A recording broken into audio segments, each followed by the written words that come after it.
날인 것 같아요. 너무나 특별한 날이기 때문에 우리 하나님께 영광의 박수 한번 올려드리고 이 예배를 시작하죠. 하나님께 영광의 박수 올려드리겠습니다. 여러분들 신앙생활에 있어서도 아마 예배를 시작한다라고 하는 건 보기 드문 것 같아요. 저도 신앙생활을 꽤나 오래 해왔지만 늘상 예배가 잘 자리 잡혀 있는 곳에 가서 예배를 드렸던 사람인데 여러분들과 함께 하게 되면서 1년의 시간 동안 예배를 준비할 수 있게 되었어요. 물론 우리는 어른들과 같이 주일날 3부 예배를 통하여서 주의 말씀을 듣고 그 은혜의 자리에 함께 참여했지만 우리들의 갈급함이 조금은 있었던 것 같아요. 그리고 저도 여러분들을 만나러 1년 전에 왔을 때 가장 큰 기도 제목 중에 하나가 무엇이었냐면 청년 예배를 만들어야겠다라는 생각이 있었어요. 그런데 여러분들의 생각도 저와 동일했던 것 같아요. 그래서 여러분들의 생각과 그리고 여러분들의 노력 그리고 여러분들의 기도 덕분에 그리고 교회에서 흔쾌히 우리 청년들을 사랑하는 마음으로 예배를 준비할 수 있게 되었고 그리고 이 시간까지 오게 된 것 같습니다. 예배를 준비하면서 청년 예배를 준비하면서 분명하게 명확하게 확실하게 할 수 있는 것 단 한 가지가 있었어요. 그것은 무엇이냐면 예배라는 것은 참 하나님께서 기뻐하시는 것이다. 이건 분명해요. 이건 너무나 확실하더라고요. 그래서 이 하나님께서 기뻐하시는 예배를 우리 청년들이 함께하는 이 시간 너무나 소중할 거고 앞으로도 우리가 이 시간을 잘 지켜나가기 위해서 부단히 애써야 돼요. 저는 여러분들 앞에서 책임감이라고 하는 단어를 조금 이야기하고 싶어요. 왜 책임감에 대해서 이야기하고 싶으냐면 이 예배는 청년 예배이기 때문이에요. 여러분들이 만들어 가셔야 하고, 여러분들이 참여하셔야 하고, 여러분들이 변화받아야 되는 곳이 바로 이 시간, 이 청년 예배이기 때문입니다. 여러분들이 이곳에서, 이 시간에서마저도 뒷걸음질 치신다면 여러분들의 신앙은 성장하지 않을 거예요. 그러니 여러분, 우리 주는 교회가 여러분들을 사랑하는 마음으로 이 예배를 활성화했고 시작했다라고 한다면 반드시 여러분들이 해야 될 건 무엇이냐면 책임감을 갖고 이 예배 자리를 지켜내셔야 해요. 그게 여러분들에게 필요한 것들입니다. 반드시 명심하셔야 돼요. 다른 누군가가 그 자리에 나가겠지라고 생각하시면 안 됩니다. 그리고 이젠 어른들의 뒤에 숨지도 못해요. 어른들의 뒤에 숨지도 못해요. 그렇기 때문에 여러분들의 책임감이 한층 더 높아졌다라고 하는 것 이야기 드리고 싶었어요. 그래서 오늘 이 첫 시간에 얼마나 나올까 솔직히 고민을 좀 하고 생각을 했는데 역시나 믿음이 너무 작았네요. 제가 적었네요. 여러분들이 너무 많이 오시는 걸 보고 정말 하나님께서 잘 준비해 주셨구나. 하나님께서 제 손길이 닿지 않는 우리 리더들의 손길이 닿지 않는 곳까지 하나님께서 만지고 계셨구나라고 하는 것을 느낄 수 있었습니다. 너무 잘 오셨어요. 너무 잘 오셨고 이 예배를 통해서 우리가 한 번 더 그리고 우리 일평생에 하나님만을 찬양하는 복된 예배자가 되기를 간절히 소망합니다.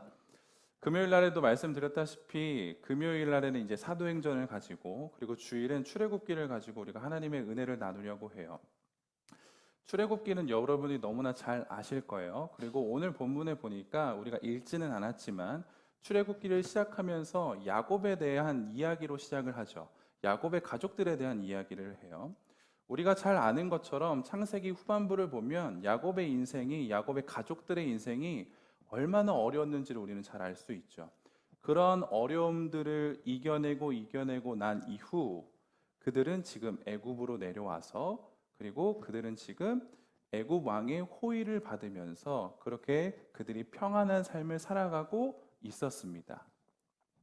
그런데 어떠한 사건이 발생하게 돼요.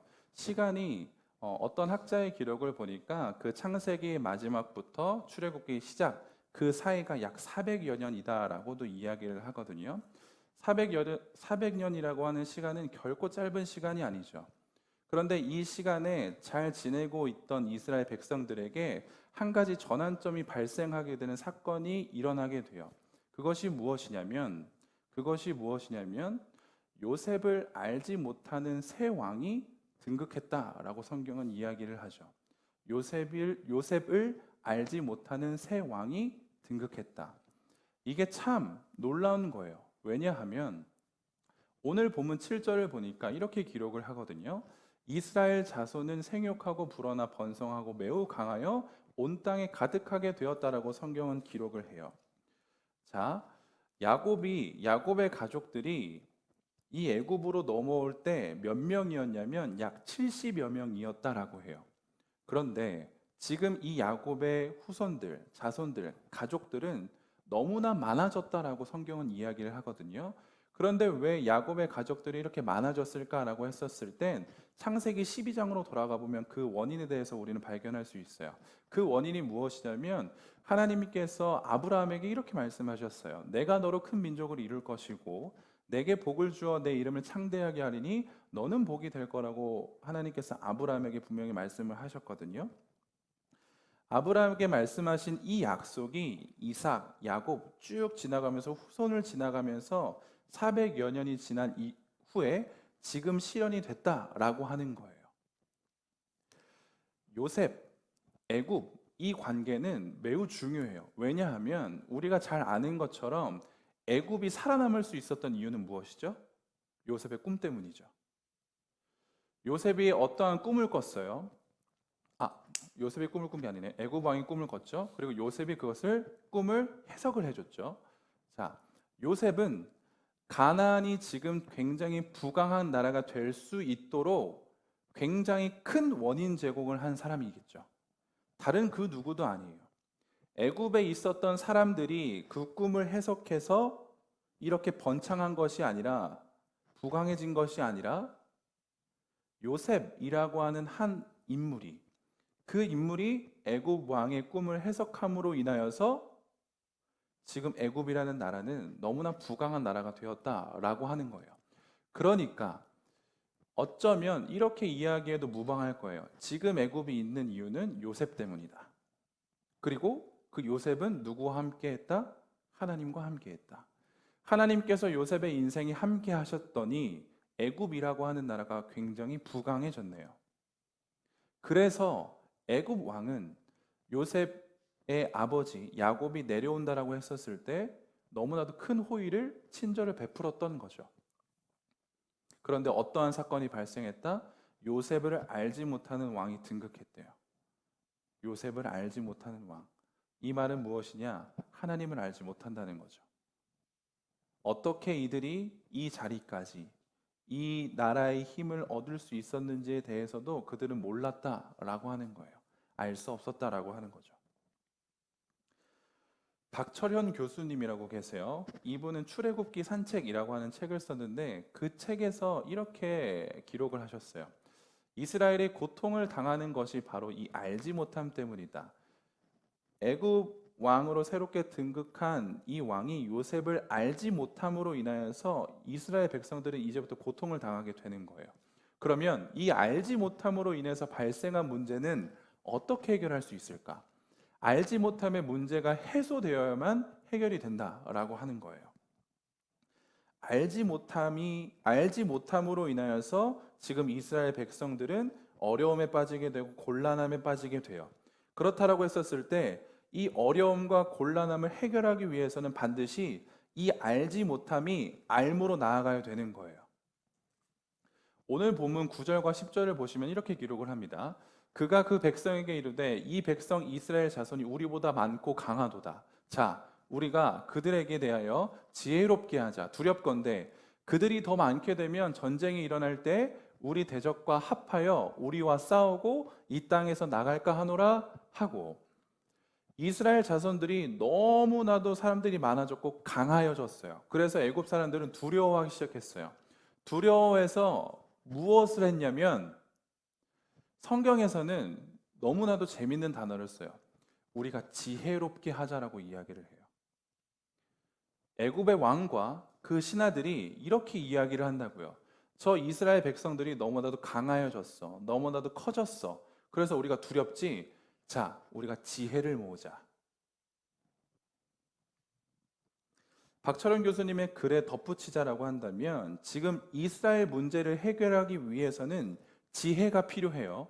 그런데 이 지혜가 무엇이냐면 사전적인 의미로는 이래요. 사람, 사물, 사건이나 상황을 깊이 이해하고 깨닫고 판단하는 것이에요. 쉽게 이야기하면 상황의 원인을 분명하게 알고 그 정확한 결과값을 내는 능력이 지혜예요. 지금 애굽은 어떠한 원인인지는 모르겠지만 이스라엘의 노예들이 굉장히 많이 부강해졌고 힘이 세졌다라는 것을 파악했어요.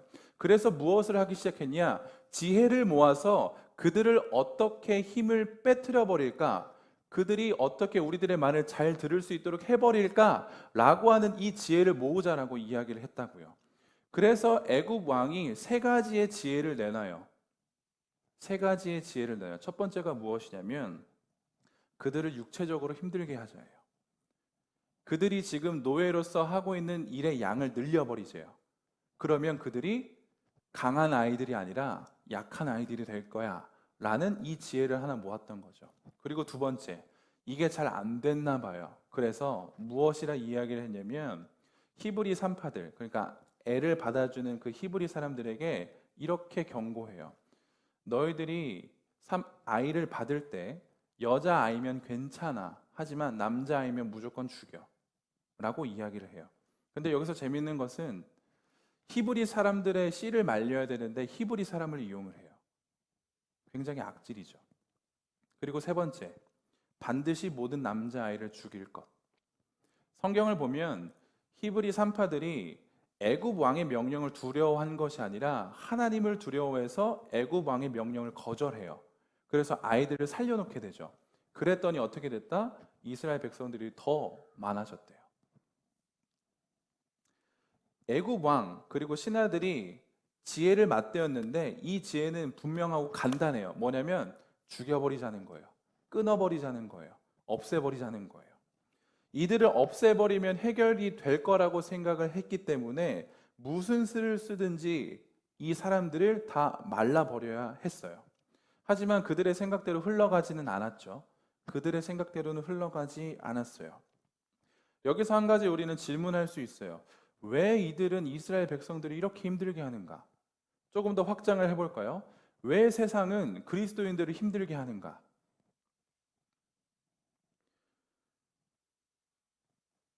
애굽 사람들이, 애굽 왕이 이스라엘 백성들을 힘들게 한 이유는, 그리고 세상이 그리스도인들을 힘들게 하는 이유는 단 한 가지예요. 뭐냐면 하나님을 알지 못하기 때문이에요. 그 이유밖에 없어요. 하나님을 알지 못하기 때문에 이 알지 못함으로 인하여서 우리는 고통을 받는다고요. 세상 사람들이 하나님을 알지 못함으로 인하여서 하나님을 아는 우리가 고통을 받는다고요. 하나님을 알지 못하기 때문에, 지혜가 없기 때문에 그들은 스스로 하나님의 원수가 돼요. 대적이 되어 버려요. 그런데 지혜 없는 자의 결말이 뭔지 아세요? 그들은 마치 정말 이게 너무나도 완벽한 지혜야, 이게 너무나도 완벽한 방법이야 라고 박수치면서 우리들에게 고통을 주고 고난을 주고 비난을 주지만, 그리고 표면적으로 우리가 그 고통을 당하면서 우리는 정말 어쩔 수 없는 존재구나, 우리는 세상에서도 힘들게 살아가야 되는 거구나 라고 낙심할 수도 있겠지만, 결과론적으로 성경에서 제시하는 결과론적으로 봤었을 때 지혜 없는 자들은 반드시 멸망해요. 애굽 왕은 히브리 아이들을 다 죽여버리려고 했죠. 그런데 그들의 이 생각이 시작점이 되어서 이스라엘 백성들의 출애굽의 이유가 됩니다. 그리고 이스라엘 백성들이 출애굽할 때 10가지 재앙 기억하세요? 마지막 재앙이 뭐죠? 장자가 죽어요. 누구의 장자죠? 애굽의 장자예요. 지금껏 경험해 보지 못한 슬픔과 아픔이 애굽을 덮치게 됩니다. 왜요? 그들의 지혜 없음 때문에요. 그들이 지혜가 없어서 지혜 있는 자를 핍박하고 환난하고 어렵게 해요. 그런데 결국 그 값을 누가 치르냐? 지혜 없는 자들이 치러요. 사람의 지혜는 결코 선하지 않아요. 사람의 지혜는 결코 선하지 않습니다. 왜냐하면 사람은 분명하게 선한 존재가 아니기 때문이에요. 사람이 아무리 지혜로워도 결코 그 지혜는 선할 수 없어요. 그리고 그 지혜가 하나님께 도달할 수도 없어요. 그래서 사도 바울이라고 하는 인물은 고린도전서에서 하나님의 지혜를 이렇게 이야기를 해요. 고린도전서 1장 21절. 하나님의 지혜에 있어서는 이 세상이 자기 지혜로 하나님을 알지 못하므로, 25절. 하나님의 어리석음이 사람보다 지혜롭다라고 이야기를 하죠. 하나님의 지혜가 얼마나 큰지, 만약 하나님이 어리석다라고 할지라도 사람보다 지혜롭대요. 애굽 왕의 지혜는 결코 하나님의 지혜에 견줄 수 없습니다. 범접할 수 없어요. 왜냐하면 성경에서 이야기하고 있는 그 지혜는 곧 하나님이시기 때문이에요. 지혜는 하나님이세요. 우리가 원해야 하는 지혜는 하나님으로부터 와야 해요. 그런데 하나님을 알지 못하면 세상으로부터 오는 지혜를 우린 구해요. 왜냐하면 우린 지혜가 없는 자이기 때문이에요.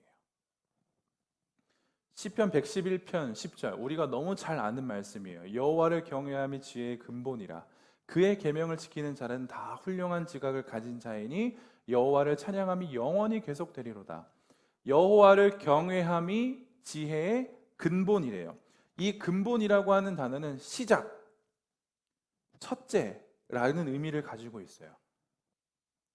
여호와를 경외하는 것이 지혜의 시작이래요. 자, 그러면 제가 여러분들에게 너무 뻔한 질문 하나 드릴게요. 여러분들 혹시 지혜 있는 자 되고 싶으신가요? 이 세상에서 지혜롭게 살아가고 싶으신가요? 그럼 뭘 해야 하죠? 여호와를 경외해야 해요. 우린 작년 12월 한 달 동안 예배에 대해서 이야기하고, 그리고 10월부터 11월까지 우린 경외에 대해서 이야기를 나눴습니다. 지혜롭고 싶으시면, 이 세상에서 지혜로운 자로 살아가고 싶으시면 반드시 기억하셔야 돼요. 하나님을 경외해야 합니다. 이 경외는 무슨 뜻이라고 했죠? 두려워하는 거예요. 존중하는 거예요. 무서워서 두려워하는 거 아니에요. 내가 범접할 수 없기 때문에, 그분은 너무나도 나라는 존재가 감히 이야기할 수 없을 정도로 위대하시고 뛰어나시고 전능하신 분이시기 때문에 두려워하는 거죠. 그리고 존중하는 거예요. 그분을 두려워하기 때문에 그분을 함부로 할 수 없는 거죠. 이게 하나님을 경외하는 겁니다. 이 하나님을 경외하는 자는 지혜 있는 자예요. 우리는 날마다 하나님을 경외함으로 인하여서 지혜 있는 자가 되어야 돼요. 그런데 하나님을 경외하는 방법이 참 어려워요.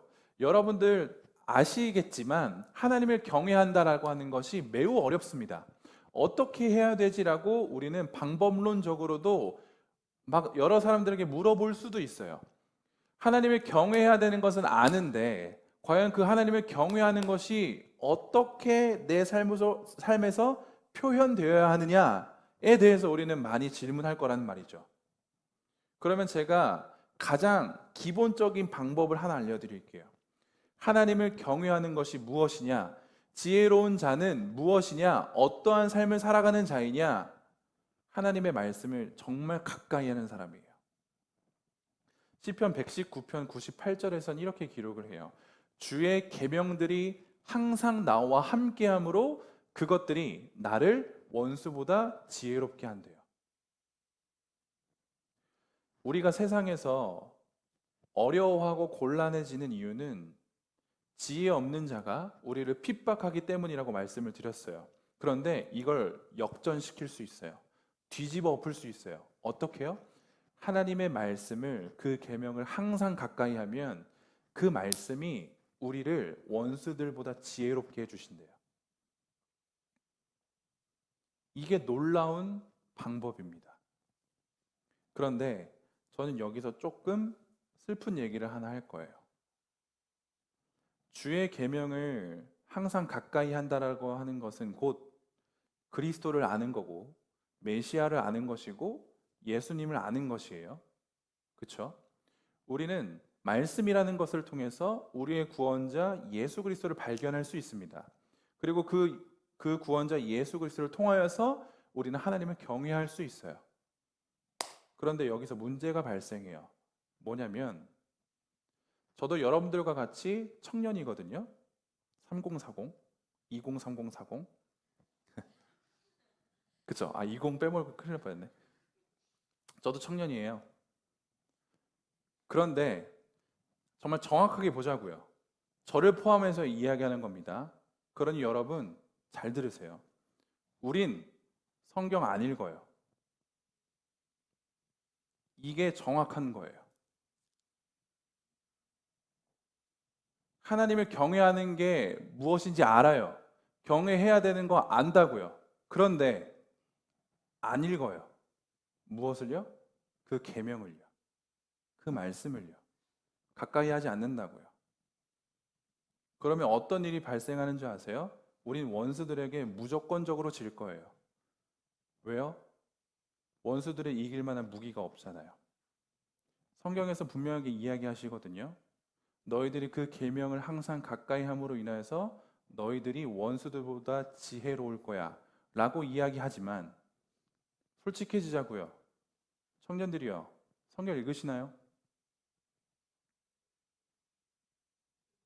우린 안 해요.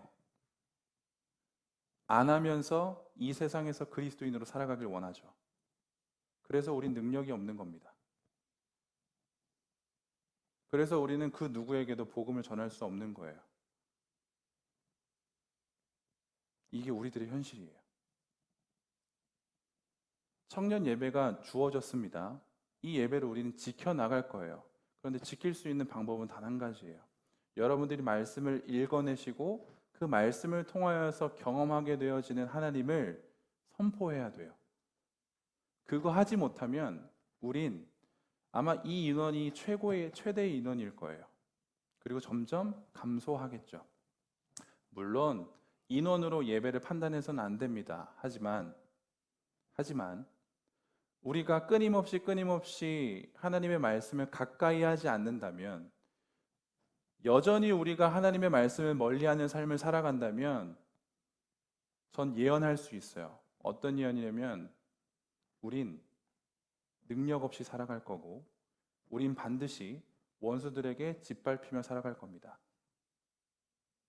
분명히 아셔야 돼요. 저는 이 시대에 대하는 청년들이라고 생각합니다. 확신해요. 그런데 성경 읽지 않는 청년들은 대안이 아닙니다. 성경 읽는 청년들이 이 시대의 대안이에요. 저는 우리 주님교회 청년부 여러분들이 성경을 읽는 이 시대의 대안이 되기를 간절히 소망합니다. 그래서 지혜로운 자가 되세요. 이 세상에 절대적으로 감당할 수 없는 지혜로운 자가 되세요.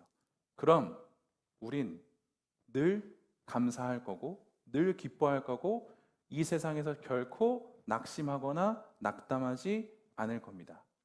그러니 우리 올 한 해 예수를 위해 삽시다. 굉장히 어려운 말이거든요. 예수를 위해 살아야 돼요. 그렇게 하기 위해선 예수가 누구인지, 내가 왜 예수를 위해 살아야 되는지에 대한 그 답을 성경 안에서 찾으세요. 다른 데에서 다른 친구들에게 이야기하지 마시고 성경 안에서 그 답을 찾아서 예수를 위해 살아가는 저와 여러분들이 되기를 간절히 소망합니다. 우리 이 시간에 성찬식을